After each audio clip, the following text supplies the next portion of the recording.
called Shani in India, and it's this really menacing planet that can wreak havoc on you. Oh, and now I have a tick on my arm. Wow. The joys of outside interviews. No, that yeah, you got to get the um, ticks too. Like those will dig yeah, right into you. But that's Saturn coming down on me right now, I yeah. think.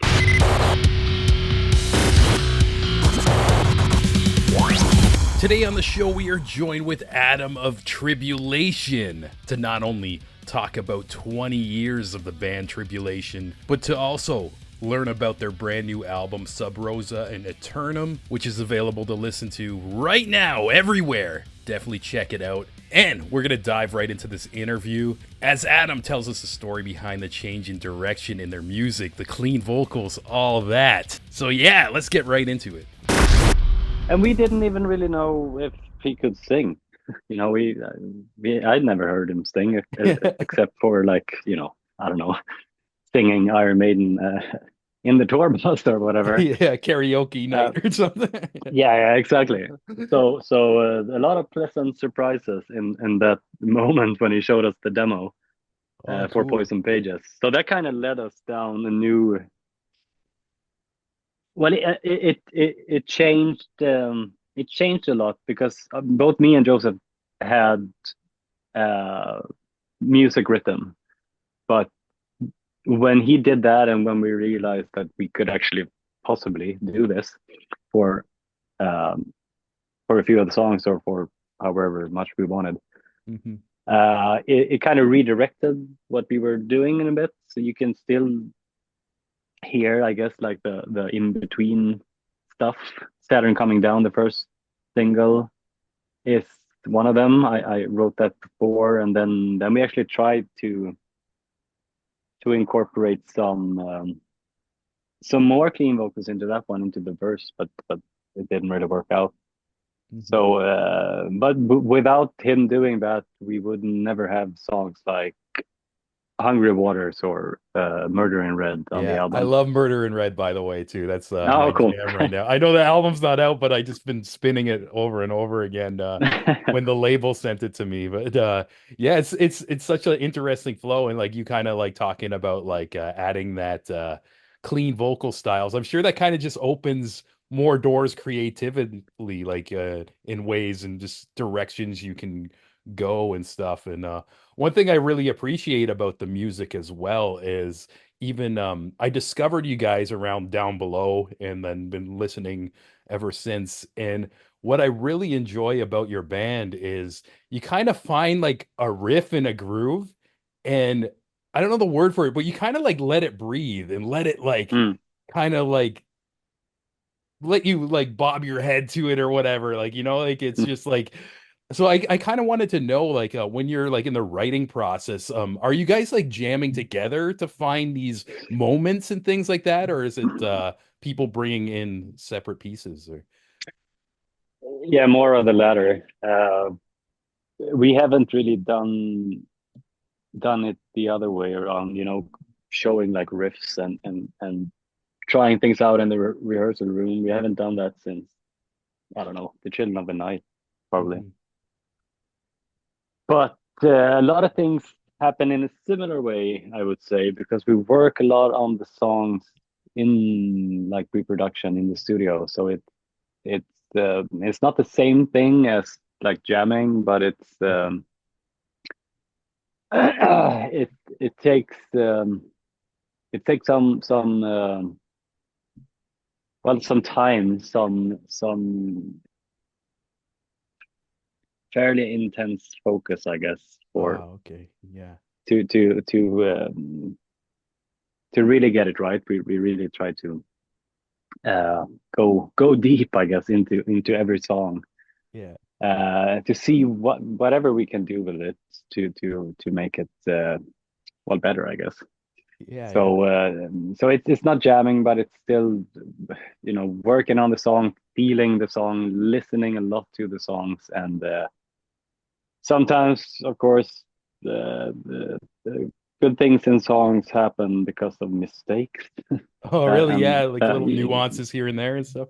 yeah, someone plays something wrong, or you hear some weird clip, and for some reason it works really well. That's happened like throughout the years many times, and I'm sure people who write songs will know what I'm talking about. Happy Um, accidents, right? yeah, exactly. Or Yeah. even I don't know what I was listening to yesterday. Mhm. I was cooking actually, and I had the fan on, and I couldn't really tell what my girlfriend was listening to in the other room. So I thought it was something else, and I can't remember what it was now, but it was a melody, and something with the cooking kind of um changed like the chord in the background. Oh, So okay, yeah, just I heard it in a complete the whatever melody it was. I heard it in a completely new way. yeah. Things like that can happen. You just kind of oh you can do that as well because you kind of hear it somehow. Yeah, So yeah, yeah. a lot of things can happen. Yeah. And I guess we're working a lot with, and we've been doing that for a long time now, Yeah. to get like a certain flow, I guess, in the songs. And I guess Mhm. that's maybe what you're referring to. Yeah, yeah, it's hard to Um, explain. It's mm, just almost like a yeah, feeling to me. But yeah, yeah, flow is a good word too. And yeah, yeah, it's cool to kind of hear you break that down and that you're actually like mm, really conscious about like making that happen because like that's a yeah, feeling yeah. I get from getting it too. And even just kind of like looking at the band's history, just as I looked on Wikipedia, it's saying next year is gonna be the 20th anniversary as a band. And I kind of went back and like listened to like a lot of like the earlier albums too, and even it's interesting to compare to like this newest one because you almost have like a legacy of doing things like a certain way, and now you're adding all these elements like you've evolved and everything. And I just want to know if like there's any certain like type of like anxieties or worries of presenting something brand new to an audience who's maybe used to just the straight up metal style, like Mm. going back to whether it's like the clean vocals or experimenting with different melodies and stuff like that. Do you guys feel a little nervous releasing it or vulnerable or It goes up and down, I would say. yeah. When we were doing it, when we were writing the music, when we were recording the album, uh, not a whole lot of that. It was very, I don't know. It would have been fun even though we even if I hadn't used the clean vocals, but because of that, it was kind of a new and fresh situation for us. So it was very difficult, but it was also very like freeing and fun, I guess, being in the studio and Yeah. writing this album. But that was this spring. When was it? Like in March or April or something. So since then, of course, Yeah, a and lot you're of time probably has your passed. ears are probably so used to it now. Like this is us, Yeah, like yeah, yeah, but that as well. But also, even though we don't think about it in the studio when we're actually doing it now, of course, during the summer, I've had moments where I've been like, "Oh, fucking hell, what are we doing?" yeah. Is that, but no, in the end, we're not really that concerned about anything like that. Mhm. Um, it's we're doing what we feel and think is the right way forward for the band, for the music in general. Now I have to move. My phone is apparently overheated. It just said Oh shoot. I'm, Yeah. I'm, Well, we're I'm in the recording, so sun. if like you catch on fire or whatever, we'll cut it or whatever.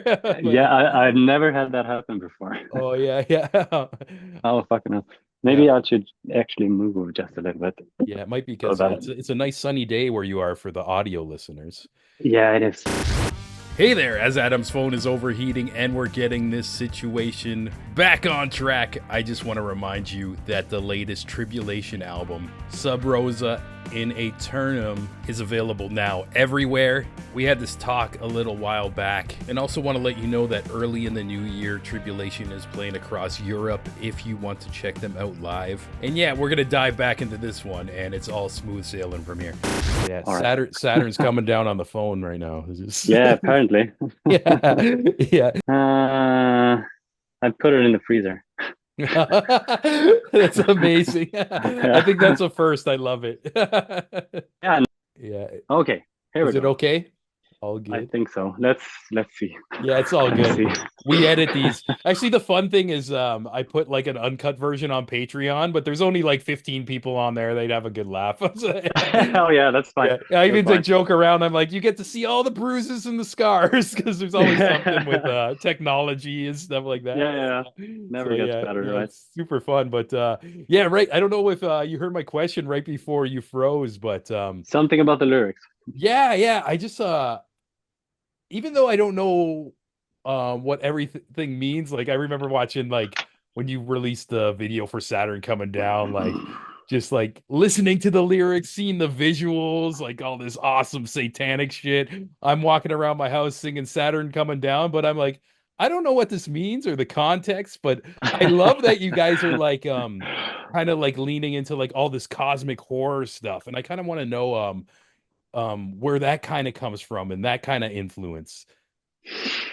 Yeah, I mean the video is very much Brendan McGowan who directed it. It's very much his vision of the song. Cool. So that's not necessarily connected to the lyrics that much. Hmm. But the lyrics is the lyrics for Saturn are I guess fairly in a way typical of how I've been writing lyrics for Tribulation, in the sense that they are um, fairly vague, I guess. I usually start from an idea and kind of let that go, not wherever it wants, but I have a lot of room to move around in Tribulation. It's more of a game of like associations sometimes than anything else. I'm not really interested in having like a message or telling a story. Okay, cool. Usually, and the same can be said about this Saturn song. It's really a song to and about Saturn, I as I envision Saturn, I guess, and think I've been thinking about Saturn. Cool. So it's everything from um, Greek mythology with the Kronos, to Saturn of the Romans, to Saturn influencing, the Grim Reaper, death, to how Saturn's been used in places like India. He's called Shani in India, and it's this really menacing planet that can wreak havoc on you. Oh, and now I have a tick on my arm. Wow. The joys of outside interviews. No, that yeah, you got to get the um, ticks too. Like those will dig yeah, right into you. But that's Saturn coming down on me right now, I yeah, think. yeah. And then I kind of connected all of that Saturn stuff to, because in also in India, you can remedy, I guess, Saturn's influence on you, Hmm. by doing, well, whatever, certain things, and it can even become like a focal point, or a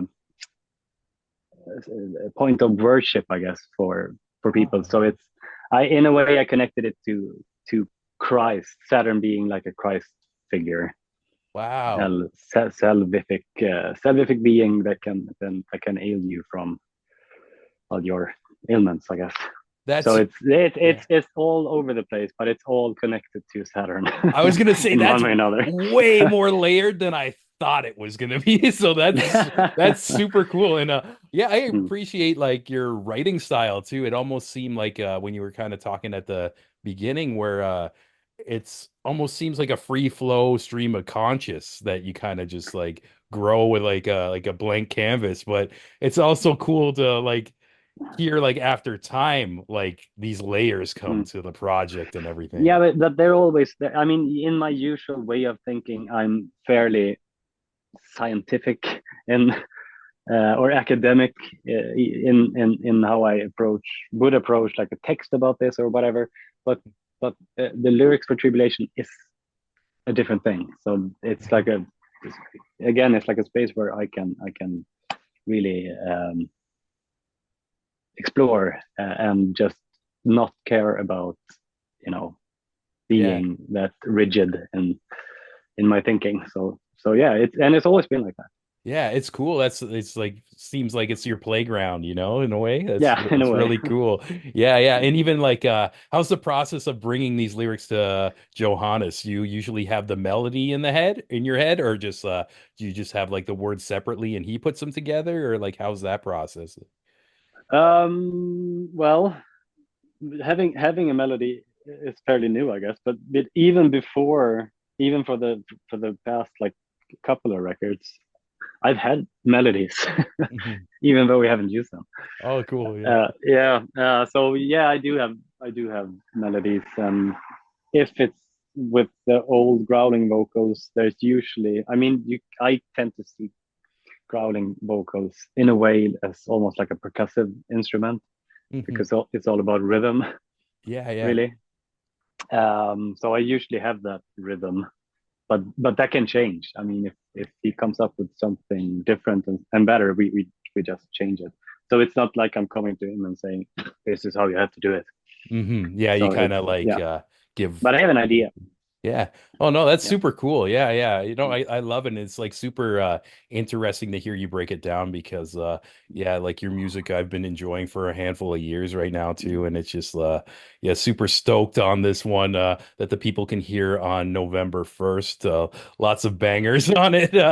I keep giving it a spin over and over again. And Very glad to hear that. yeah, yeah, it's super fun album. And even I kind of wanted to know like maybe your beginnings of starting Tribulations, like what was your intentions to express this style of music?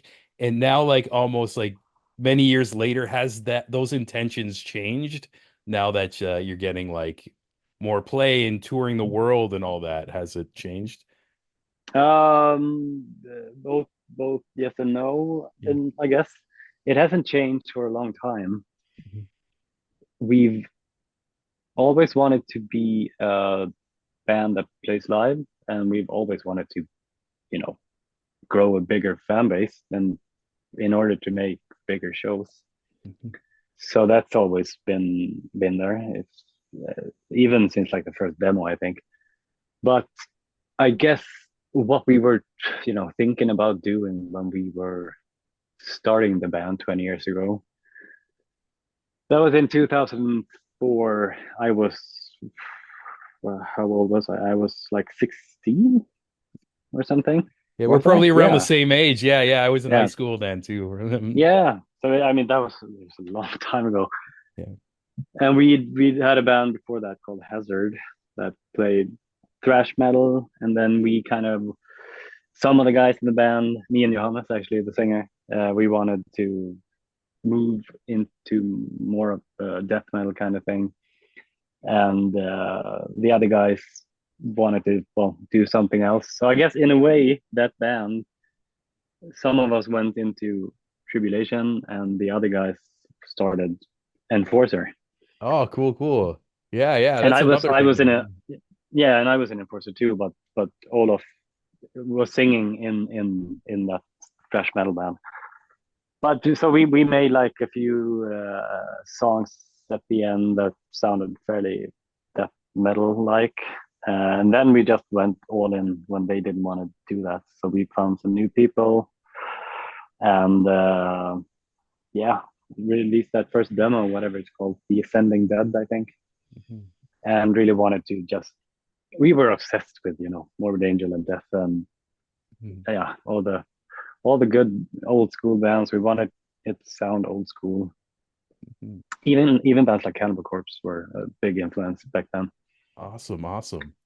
But already on like the on when we were doing the first album, and we recorded that one in 2007, the band had changed throughout those few years, and you can hear a lot of the well, you can. I was about to say you can hear a lot of the horror movie influences on that one, but thinking of it, we actually have samples of like horror movies on the first demo as well. So I guess that's been there since the beginning.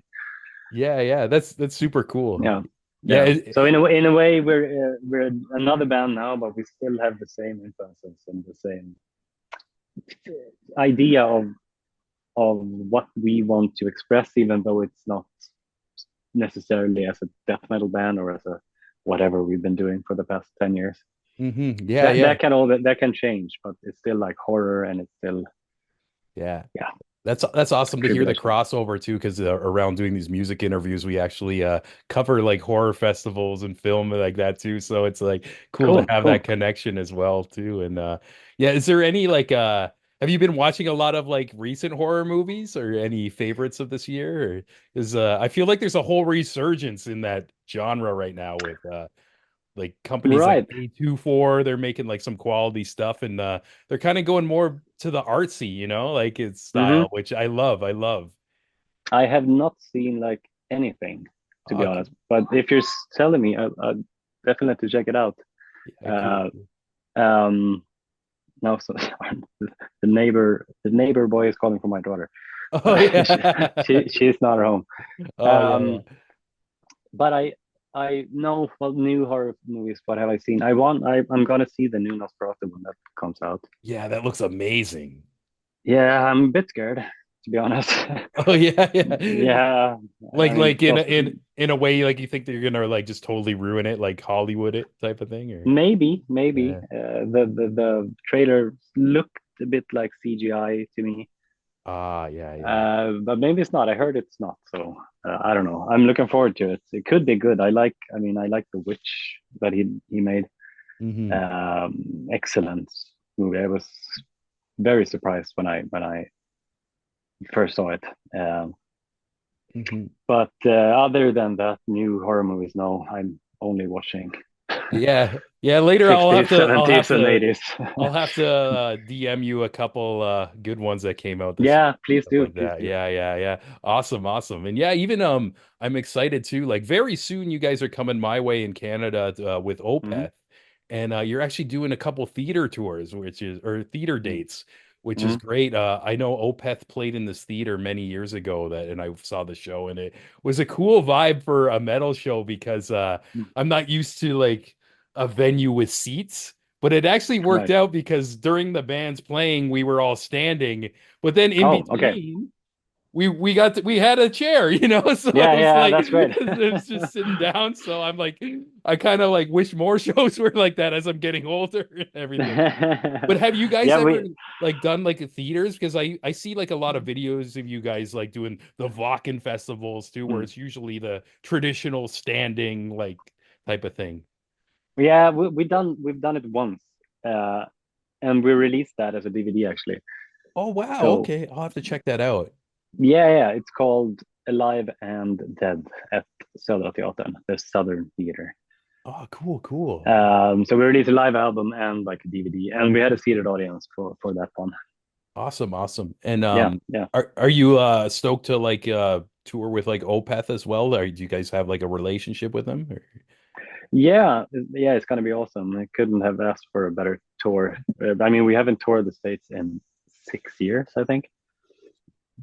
So getting to do it with them is great. I don't have a personal relationship to their music at all, but Hmm. I know some of the guys from before. We meet each other on festivals and stuff, and they're fantastic guys to Yeah. hang around with. So I'm really looking forward to it. Where are you located, by the way? I'm in Toronto right now. Okay, Yeah, awesome, yeah. awesome. Yeah. I'm So it's super. yeah, no, it's not too far. It's like it's in the beginning of the tour, I think. Yeah, I think yeah, Mm. there's one day in Toronto and anybody else listening in Canada, right after the day after there's Montreal. We'll put Yeah. all the tour dates on our socials as well, remind people, and even like when this Mm. album comes out, which I'm excited to see what people think Mm. about it. Yeah, yeah, me too, I'm me too. I personally just love the new direction too, and even I guess like as a final question, we always like try to like kind of give a piece of advice going forward because I notice like a lot of people who tune into these segments I've been posting are creators themselves, whether it's film or music or something, and just kind of going back in your like 20-year legacy. Um, is there any advice you would give to maybe a brand new band who maybe would remind you of yourself when you were in 2004 about to step onto this journey? Right. A few things, I guess. I would probably tell them to have in mind that being in a band is also having a business in a way. Hmm. We didn't think about it like that, like for a long time. Very like naive way of seeing, a very romanticized way of Yeah, just all rock seeing and what a roll. band is. Yeah, rock and roll and Yeah, being yeah. creative and all that. But also a cliche maybe, but stay, do whatever you want. Uh, don't jump on the latest trend, or I mean, if you want that, do it. Mhm. But if you want to do something that's really meaningful to you and hopefully to other people, and to do something that might even be a bit original, probably gotta believe in yourself and um, have a good idea of what you want to do. I guess at least a direction. Uh, yeah, don't follow trends, kids. They suck. Mhm. you Yeah, know, yeah. be yourself, stay Yeah. esoteric and all that. Yeah, Yeah. I feel like that's when you get the genuine connection too, and it's sometimes it's I notice even like with doing like interviews, even though it's like different than making music, the minute or like the second I started just doing my own thing, it seemed like it was like a slow burn to get people Mm. following, but I noticed the connections I am making are very genuine and real and Yeah. stuff like that too. So it's Mm. there's a big reward of just embracing your passions instead of doing the Yeah. cheat code or whatever is the TikTok trend or whatever. Because I feel like that only lasts Yeah. like a week. Like they call it 15 minutes of fame for a reason, Mm. you know? Where I feel like if you genuinely do something that's in your soul, there's only one you, you know? So it's going to be Yeah. something unique and that stands the test of time, I believe. Exactly. And that might be something completely different from what you're imagining you're you should do. Yeah, that So too. It so can yeah. change Yeah. and flow and everything. Yeah. And Yeah. it's difficult, especially for young people to listen to their own voice. It's Hmm. obviously a lot of peer pressure and Yeah. even social media and stuff nowadays. So Yeah. I feel like yeah. sometimes when you start getting like that those waves of maturity, it's like the less fucks you give about what other people are thinking, you know? And you're Yeah, like, yeah, yeah, this yeah, is me. absolutely, Like it's like absolutely. yeah. But Which is why we're doing this now, and hopefully it's gonna turn out well. But again, we have no idea. yeah, People and might hate it. dude, honestly, like, I can't say enough, like, how much I actually genuinely love this album. Even I get promos doing other music things, and maybe I'll listen to them a couple times before an interview. But this I've had on rotation for like 2 days straight. I don't know if the label has like a view counter or whatever. They're gonna think somebody leaked it, but it's just me playing it over and over and over, like so. So, bro, I can't thank you enough for this awesome music this year, and I'm excited to see you guys live with Opeth and everything. And Yeah, that's gonna be great. yeah, and hopefully on your next project we can have another talk again too, because I really enjoyed talking to you, man. Absolutely, absolutely. Yeah, well, That's great. I'm gonna let you go, Adam. Thank you for your time today, and hope you have a great day, man. Yeah, you too. Bye bye. Yeah, cheers. Take See care. you soon. Oh. hope you guys enjoyed that talk with Adam from Tribulation. Like we mentioned, the brand new album is out now everywhere. Definitely check it out. Drop a comment. Let us know what you think about it. As you can tell, I was kind of geeking out over it and being able to pick Adam's brain on their new direction and creative decisions. And before we go, like always, I can't run away without thanking all you legends on the Patreon page. First up, biggest thanks to Mike Carniello with the Testing with Mike YouTube channel. If you're into electronics, technology, how they work, and most importantly, how to fix them, check out Testing with Mike on YouTube. Another huge thanks to the wonderful Amanda McKnight. Amanda has her very own YouTube channel as well that you should definitely check out if you're into comic books, movies, video games, and all things nerdy. That's Amanda McKnight on YouTube. Another big thanks to the lovely Jenny Potter, the legend Devin McBride, back-to-back double impact Allens, the #1 gent Alan Kent, and bigwig Alan Briggs. Another huge thanks to the Queen Ola Mazuka, and my man Josh Davis, aka Jay Dizzle, and last but not least, Francis Coffer, aka my mom. If you want to thanks at the end of every episode and also get these episodes early, raw, uncut, right when I'm done the Zoom call, I just post them. You can go to patreon.com/thecreative-imbalance, and beyond having my forever thanks, you can just go to bed at night and sleep soundly, knowing you're a badass motherfucker who supports raw, uncut, independent media. And nobody can take that away from you. You hear me? With that being said, we got some amazing episodes around the corner. Just had something in my inbox that got me so excited. You guys are going to get a kick out of it. So stay tuned, subscribe, all that bullshit, and we'll catch you next time. Cheers!